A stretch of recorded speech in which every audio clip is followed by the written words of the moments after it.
Okay, and now it's 11 o'clock, so we can, I think we got everybody now. So, welcome everyone to today's security training. We are pleased to have our information security consultant, Saf, with us. He will guide us through the key practice and some of the awareness. And so I will hand that to Saf to start. Thank you, Saf. Thank you, Raymond. Hello, everyone. And again, thanks for being here today. This is our mandatory training and awareness session for ISO 27001. My name is Saf, and let me first give you a brief introduction about myself. I have a master's degree in cybersecurity, and I am a CEH certified, and I also have a ISMS lead auditor certificate with me. And I'm representing ISO Arabia at the moment and helping ISAW in, actually consulting ICW in certifying with ISO 27001. So I will be today giving you a brief overview of the information security management system that we have implemented in ICW, and I will, give you a brief overview of the what are the mandatory requirements in our organization and what are the Annex A controls that we have implemented. We will be specifically talking about the Annex A controls which are more related to the employees. Okay, let's start. Yes, so this is our today's agenda. We'll be discussing the benefits, implementation phases, required activities and other related stuff. So first of all, um can any one of you maybe tell me what is confidentiality, integrity, and availability in terms of information security?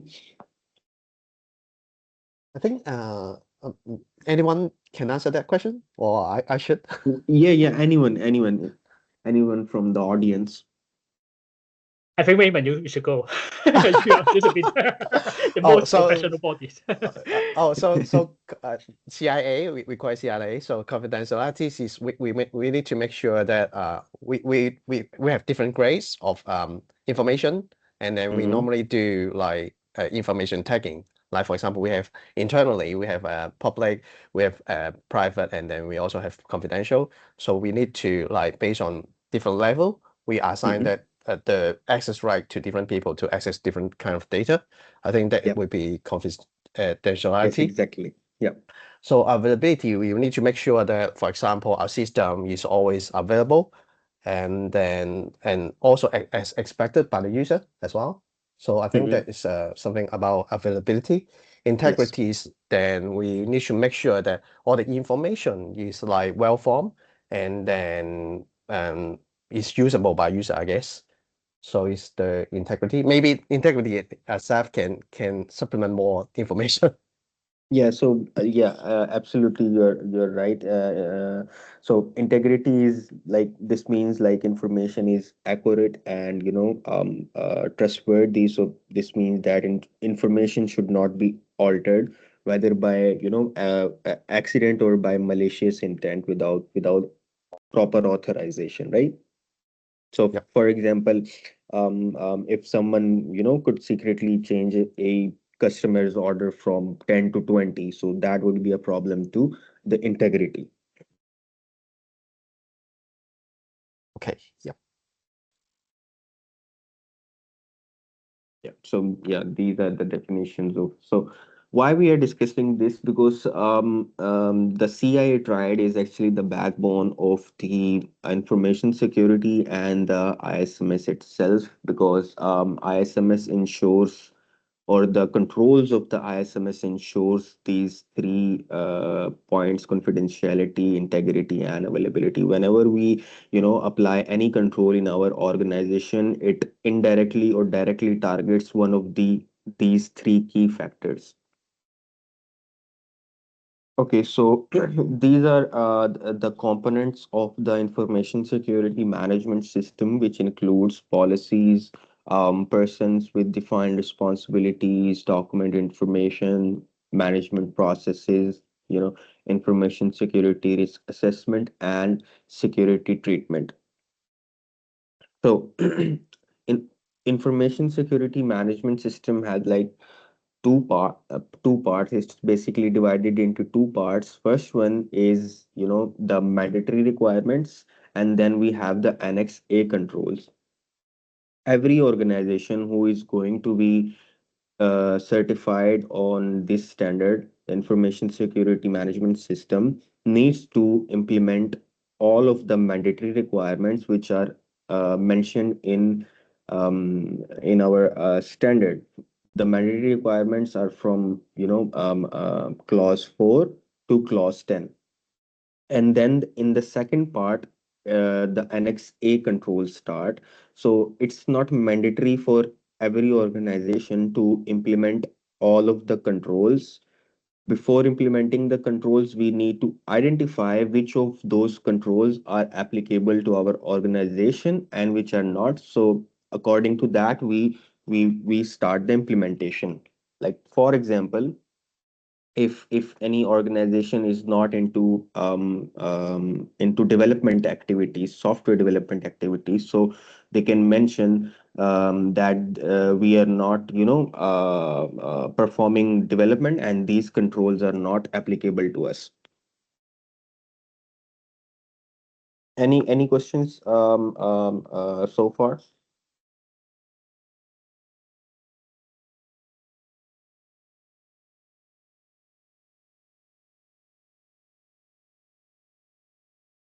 I guess no. I think Saf can move forward, please. Okay, thank you. Yeah. Okay, so let's start with our first mandatory requirement, which is clause 4, context of the organization. And in the first section 4.1, it says that understanding the needs organization and its context. So this step requires the organization to identify both internal and external issues that could affect the effectiveness of the information security management system. So, for example, internal issues could include things like company structure, company's culture, processes, or available resources, and external issues might include things like market conditions, regulatory changes, and clients' expectations. So, in section 4.2, it says that understanding the needs and expectations of interested parties. So, standard says that we need to identify what are the interested parties of the organization and what are the needs and expectations of those interested parties in terms of information security management system. And then after we have identified the needs and expectations of those interested parties, we need to identify which of those needs and expectations are fulfilled by the ISMS. Like, for example, there may be a need or expectation from one of the interested parties, like employees, that they need to have, these security and awareness sessions at least once in a year. So this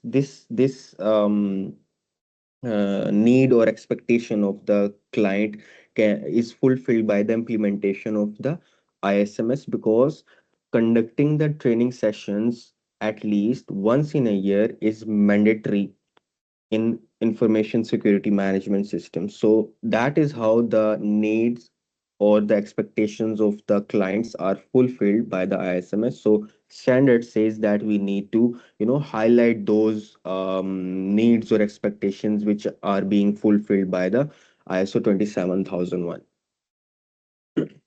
Then we have determining the scope of the information security management system. So again, once we understand our context and stakeholders, we define the boundaries of our information security management system, which is called the scope. And then we have 4.4 information security management system, and it's this clause is a very generic and basic clause which says the organization must establish, implement, and maintain, and continually improve the information security management system. Any questions in this slide?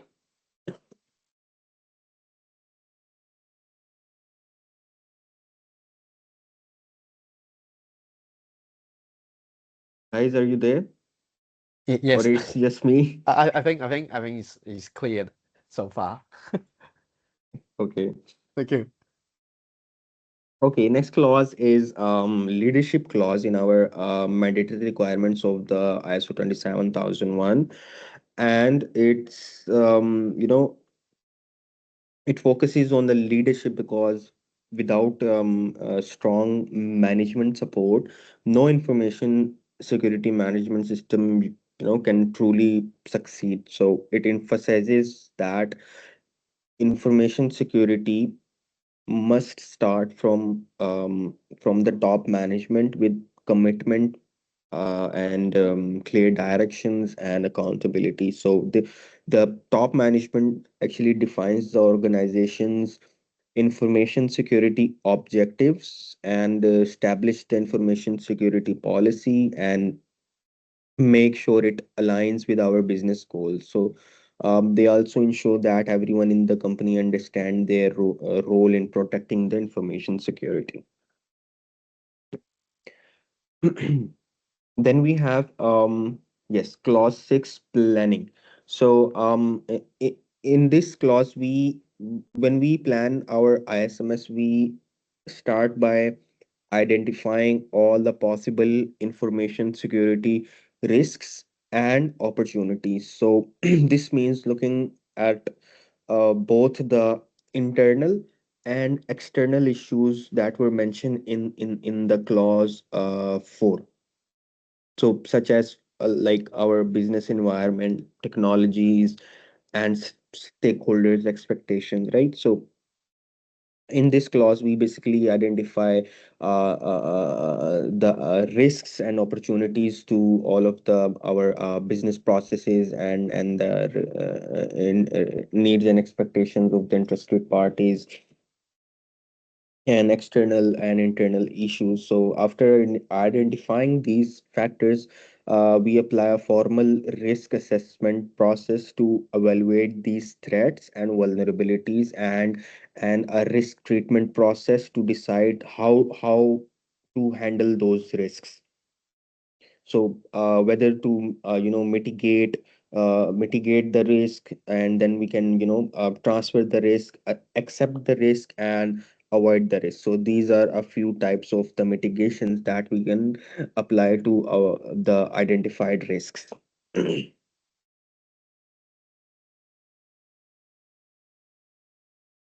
Then we have clause 7, support. So in this clause, it emphasizes that having an ISMS is not enough. It needs proper support. So the organization must provide sufficient resources such as skilled people, appropriate technologies, security tools, time, and financial support as well. So it's not just about having resources. They must be adequate and suitable for our information security needs. So for example, we must have train staff who understand security controls, proper software monitoring, and allocated time for ISMS activities. So without these, maintaining security standards, become difficult or impossible, right? So that is why we need to identify and allocate proper resources for the implementation of information security management system. Next is competence. So uh, the organization must identify which roles require specific information security skills. So, for example, such as risk assessment, incident response, or secure development. So, I guess the secure coding practices are shared with all of the developers in our organization. Am I right? Yes, yes, correct. Yes. Yeah. So that is because we need to, check the competency of our employees, if they are competent, and they are, doing their part of uh, job to, make the organization more secure.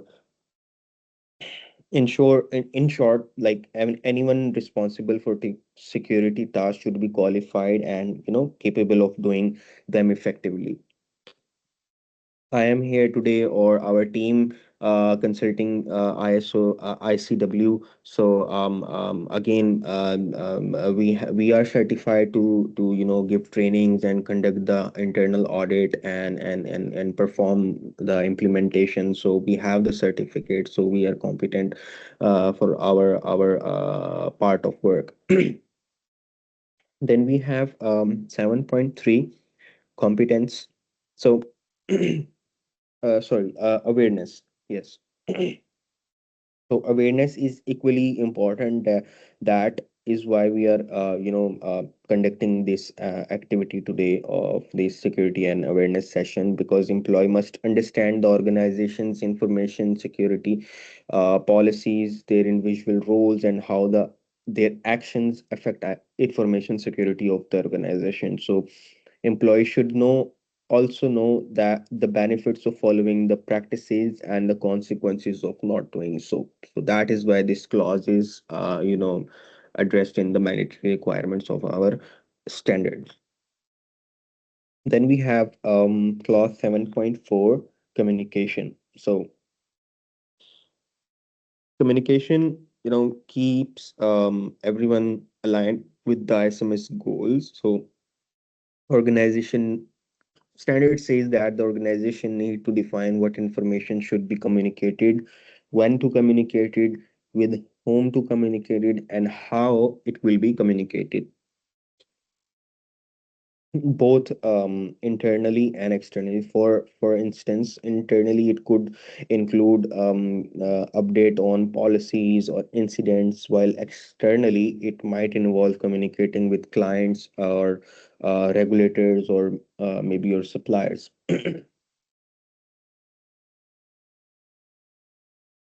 Okay, next is clause 8.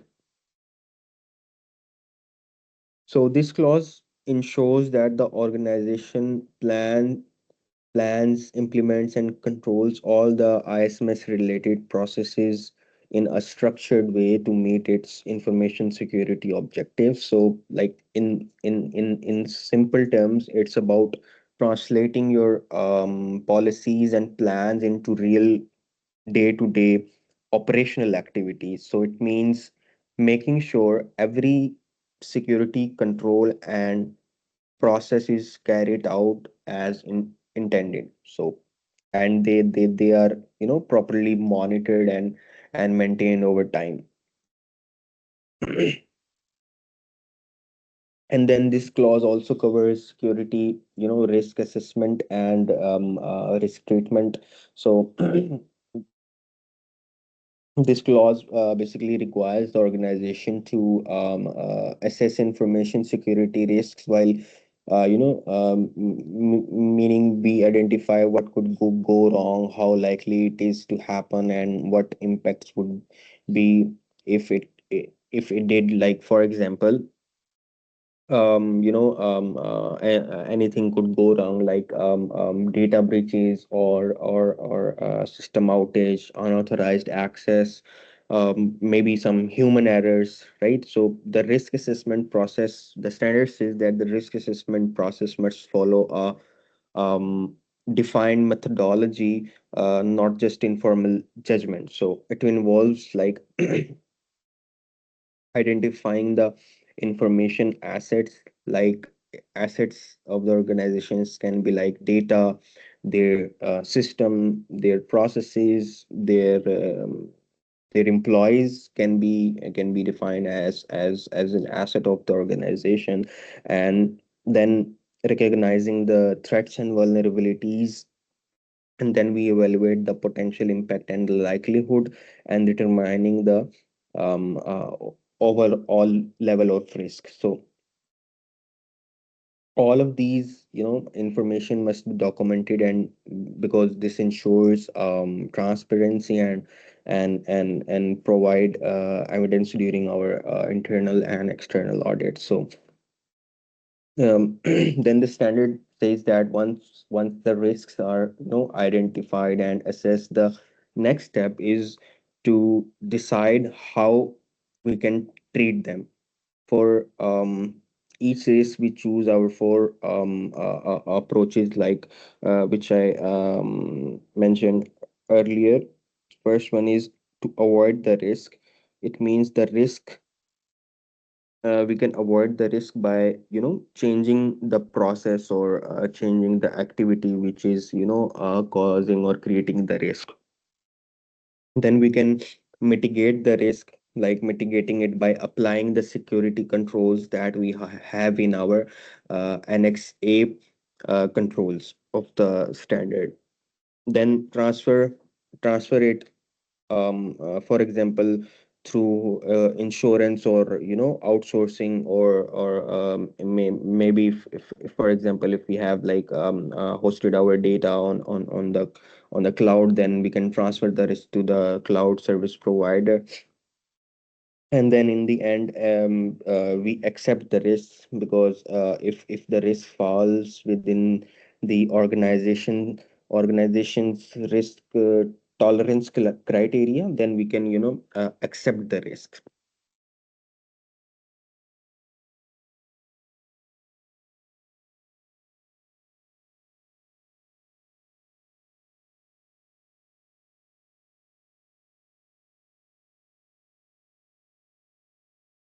And we have clause 9, performance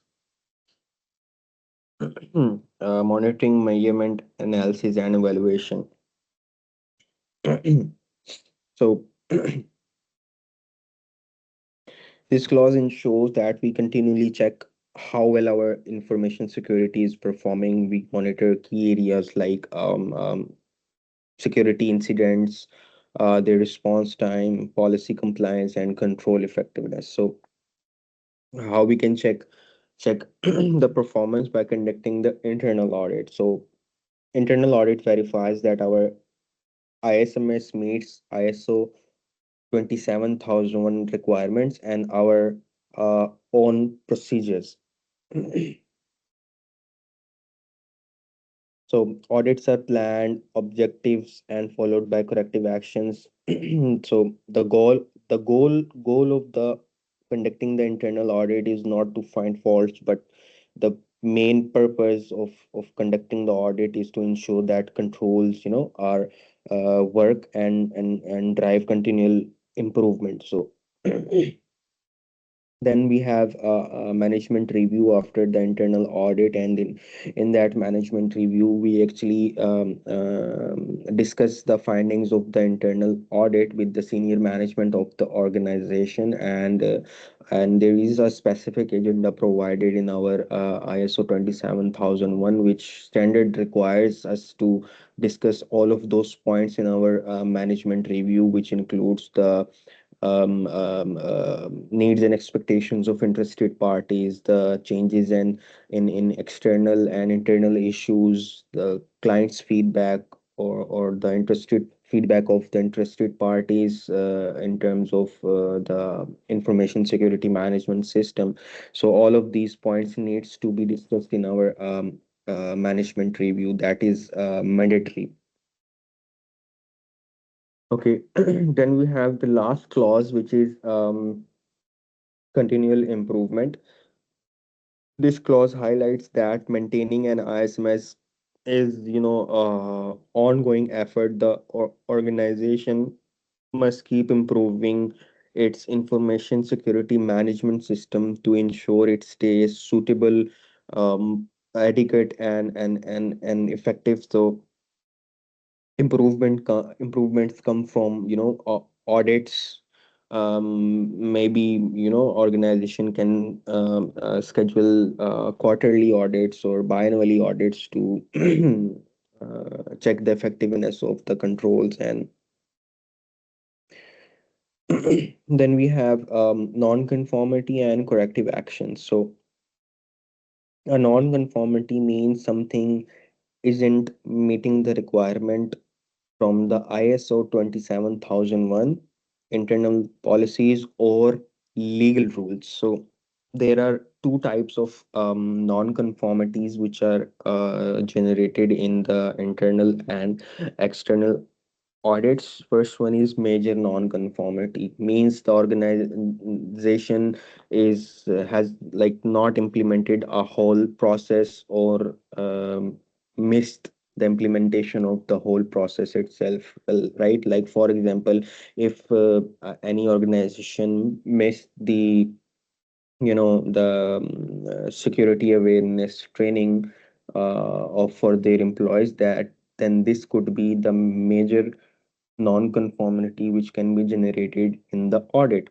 But a minor non-conformity means that the control or the clause is partially implemented. Like for example, if the employees yeah, if the 50% of the employees attended the security awareness and training session, then this could be raised as a minor non-conformity, and auditor could suggest and that all the employees needs to attend the security and awareness session. So but yes, the major non-conformity can result in discontinuing the certificate of the ISMS, but that's not the case with the minor non-conformity, because we have somehow or partially implemented the control. We just need to focus more and make it 100%. And then there is a third type of finding, which is opportunity for improvement. These are just the suggestions from the auditor that how we can improve any process of our organization. That those are just the suggestions. It's up to us whether we need to adopt that suggestion in our organization's process or not.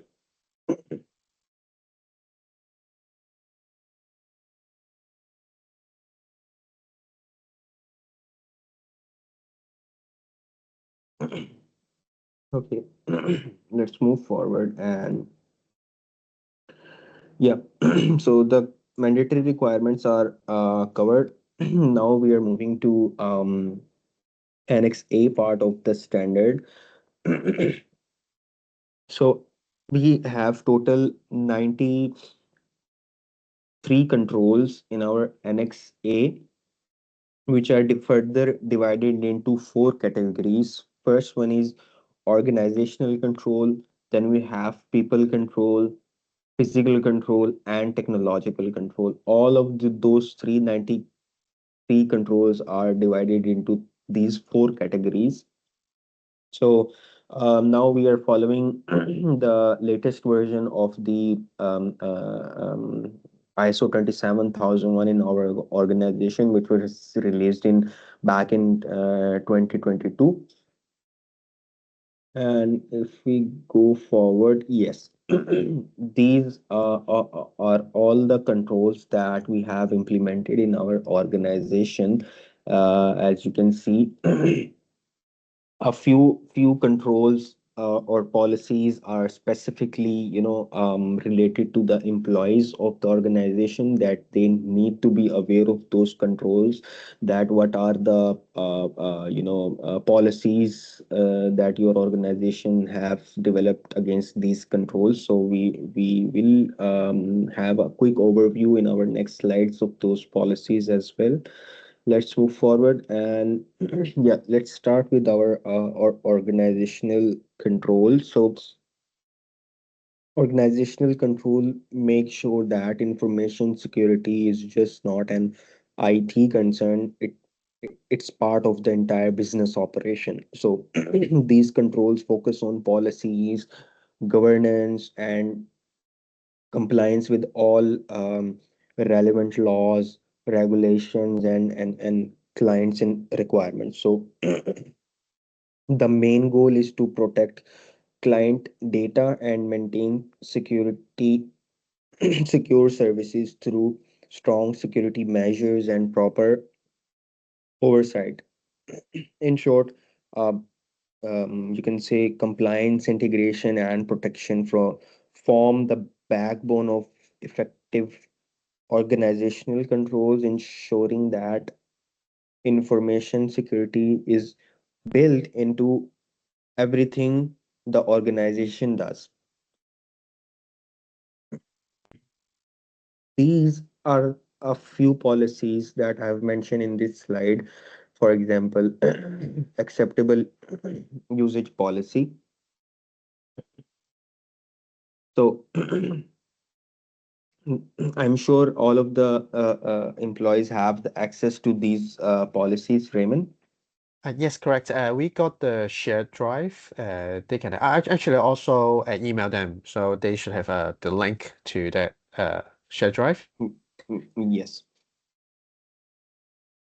Yeah, everyone just make sure before the audit you have the access to these policies, and make sure you go through these policies before our external audit, because the auditor might interview one of you and ask you a few questions related to these policies and the practices being followed in your organization. First one is acceptable usage policy, and it basically tells you that how to properly use the resources of the organization that are provided to you, and how you can use the resources more securely. And then we have information security policy. It's a very high level policy, which needs to be shared with all the stakeholders of the company, like employees, suppliers, and even we can upload it to our website. It's a very high level policy. Then we have a password security policy, and it when you'll go through this policy, you'll know what are the rules that we have set in our organization to set the passwords, what is the password life cycle, when it will be expired, what are the rules to configure the password. So just go through this policy as well. Then we have data classification policy, and it basically tells us how we are classifying the data in our organization. So we have three classification levels in our organization. First one is public, then we have private, and then confidential. We have these three classification level in our organization. So you must ensure that you know what each classification level means.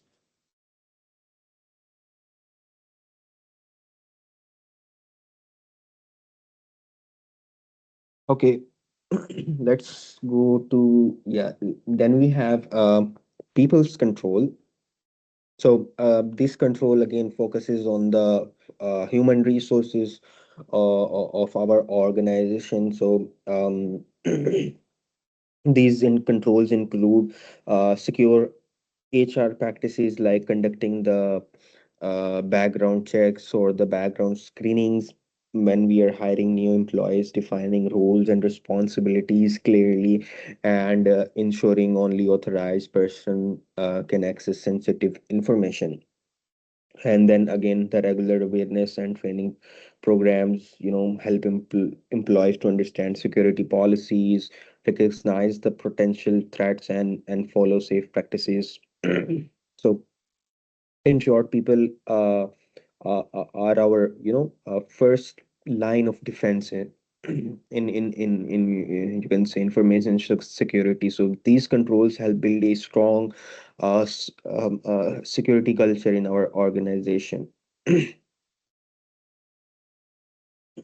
Then we have physical security controls. So these controls focus on protecting organizations, facilities, equipments that handle sensitive information. So these controls establish clear security parameters and access boundaries to prevent unauthorized entry into restricted areas. I am sure there are some physical security checks or controls implemented at the entrance of your office space. Office.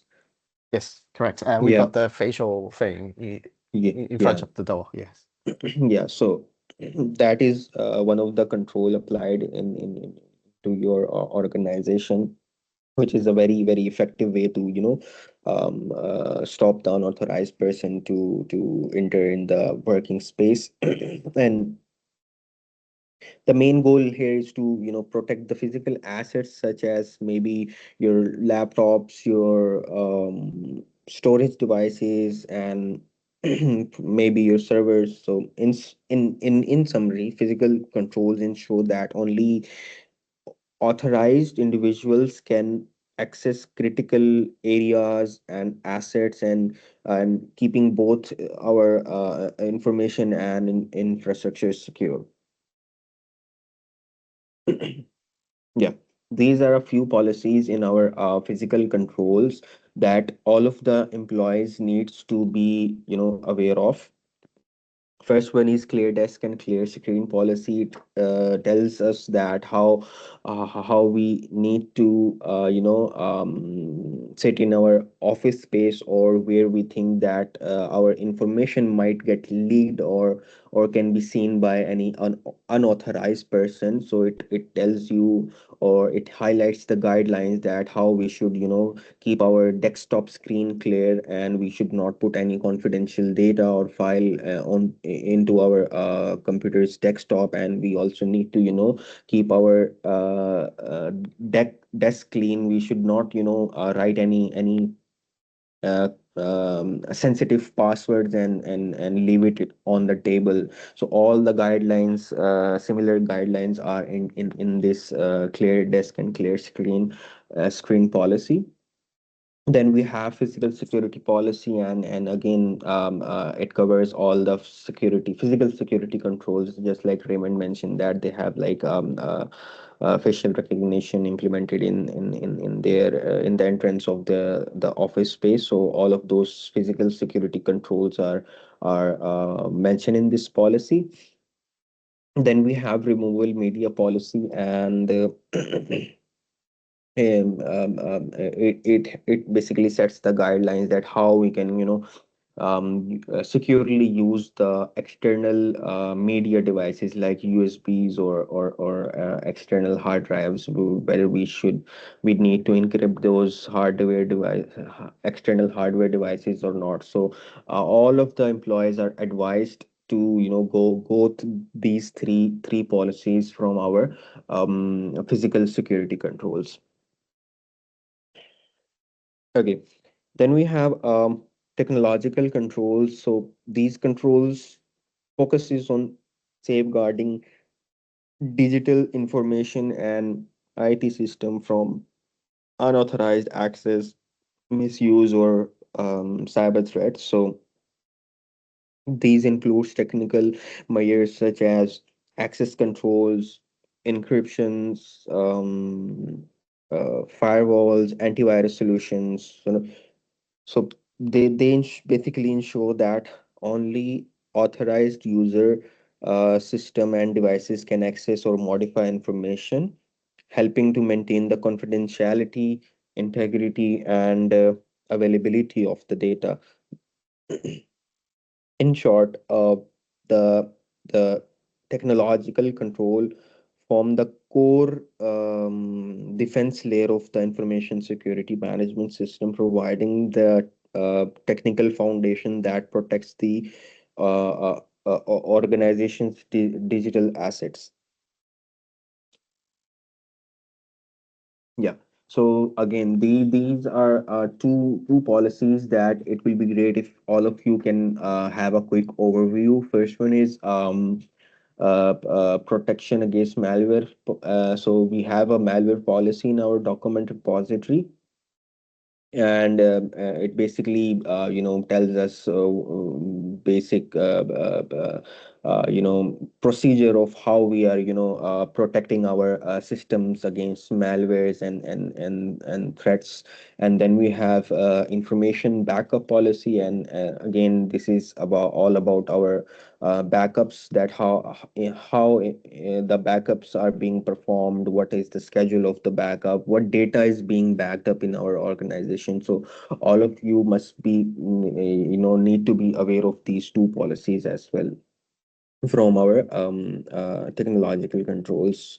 And yes, the people who are into development, all must have a copy of secure coding practices, and they need to be able to show to the auditor that how they are implementing those secure coding practices while developing something in your for your organization. Okay. Yep. Okay, I guess that was our last slide related to specifically related to our ISO Controls. 27001 and yeah, controls. Then we have this small slide related to phishing attack, because phishing attacks are, incidents related to phishing attacks are growing day by day. So that's why we have added this slide here today. So can any of one of the audience tell me what is a phishing attack? Anyone from the audience? Yes.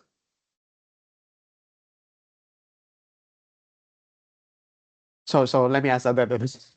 I think Mm. normally it's like, for example, we receive email, and then the email trying to like get sensitive information from you, Mhm. such as password or credit card. I think Gary particularly, or the other colleagues always receive phishing emails, and Mm. then a lot. I would say a lot. So Yeah. so yeah. Okay, yeah.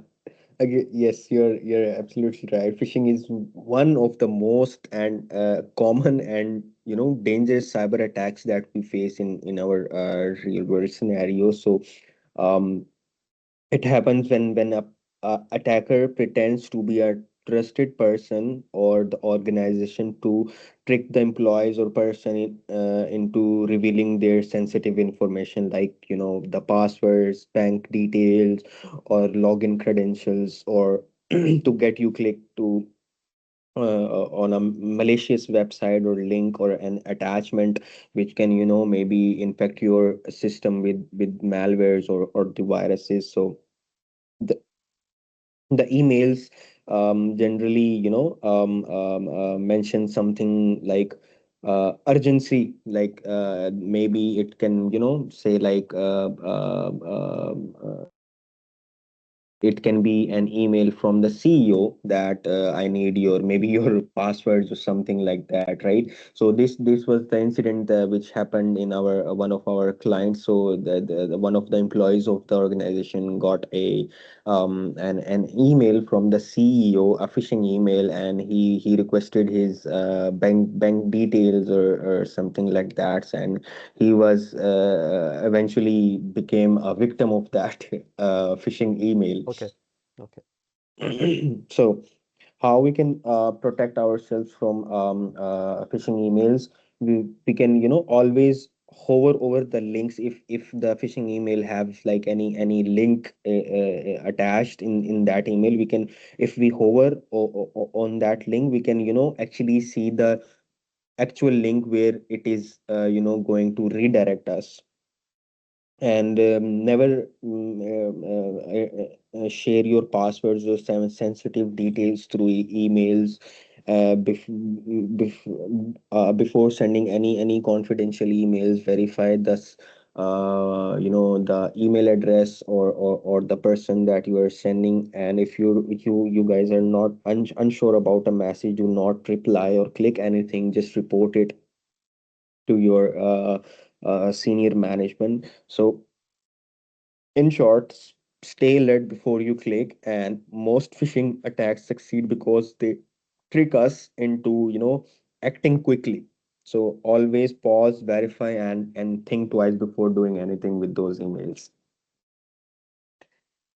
I guess yes, this is the last slide, and I hope I was able to explain the concepts of our information security management system clearly and effectively. But if you guys have any questions from any of the slides, please let me know.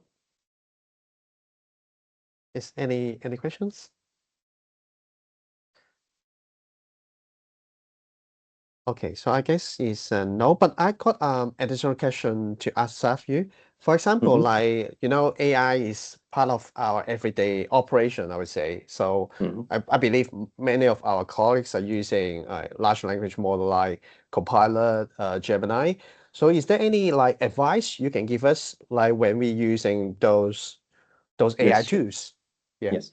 So what you can do, you can, update your in acceptable usage policy, and you can add usage or user guidelines for your Mm, employees in that policy, that what is the ethical use of AI. Because, we should not feed the AI with any confidential data of the company or the or the clients. Or we should not enter any personally identifiable information into those LLM models, because that data or that information is being saved on their server, and the mm, the LLM model is being trained on the information that we are providing to those LLMs, right? yeah. So if we are providing the data to LLM, and they are training, those LLMs are being trained on that data, so it means that that information is publicly available. Yes, correct. Yeah. Yeah, so you can update your acceptable usage policy, and add the guidelines that how we can effectively and securely use these LLM models like ChatGPTs and Copilots. Okay, sure, sure. I Yeah. think we have already have a new like sentence about the large language model, how we should use it. Hmm. Like, Hmm. yep. Yeah, yeah, you can maybe mention some detail guidelines in that policy. And you can also identify a few risks that you can think, which can if materializes, can affect your the confidentiality of your data or your client's data. So you can maybe identify a few risks and log them into your risk register. Yes, yes, that's correct. And also, I want to add an additional point, like for example, those large language model. So especially for our development, we use like AI assist model. But Mhm. I think one of the concern we always has is the accuracy. Sometimes I think we still need human to verify the Hmm. data or the result before we using those. I think this is one of the still one of the most important things to us because like we can't truly like 100% trust those Exactly. ADA data. So yeah, I think there's still a step we need to like make sure that the data we got is correct before we Bef- using them. Yep. Yes, exactly. So a few months back, we were consulting a client for the standard ISO 42001. which is AI management system, and the risk that you have just mentioned, they log the exact risk into their risk register, that they need to, verify or cross check the data generated by these LLMs before using them officially into their day-to-day tasks. Mm-mm. Yes, agree. So, is there any further questions from the audience?